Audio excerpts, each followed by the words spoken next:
এই কেকটা আমি আমার ভাইয়ের জন্মদিনের জন্য বানিয়েছিলাম। ভাই সারাক্ষণ এত ইউটিউব দেখে, তাই জন্য ভাবলাম যে না, ওকে একটা ইউটিউব লোগো কেক বানিয়ে দিই। সেই মতন আমি কাজ করেছি। প্রথমে স্কোয়ার কেকে বেক করে নিলেও, পরে আমি স্কোয়ার কেকটা আয়তকার করে নিয়েছি। এবার আমি ফাইনাল ফিনিশিংটা দিচ্ছি। এই স্কোয়ার কেকগুলোর প্রচণ্ড ঝামেলা হয় ফিনিশিং দেওয়ার সময়, কিছুতেই ভালো ফিনিশিং হতে চায় না। এখন আমি ইউটিউবের প্লে বাটনটা এঁকে নিচ্ছি। যতটা অ্যাকিউরেট করা যায় ততটাই অ্যাকিউরেট করার চেষ্টা করছি।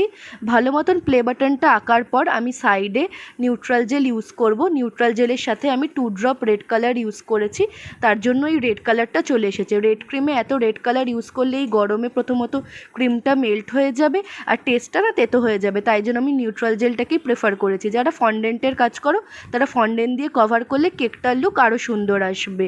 প্রথমে আমি স্ক্র্যাপার দিয়ে করার চেষ্টা করলেও তারপর আমি প্যালেট নাইফ দিয়ে ভালো করে ফিনিশিং দিয়ে নিয়েছি। কেকটা কেমন লাগলো আমায় জানিও।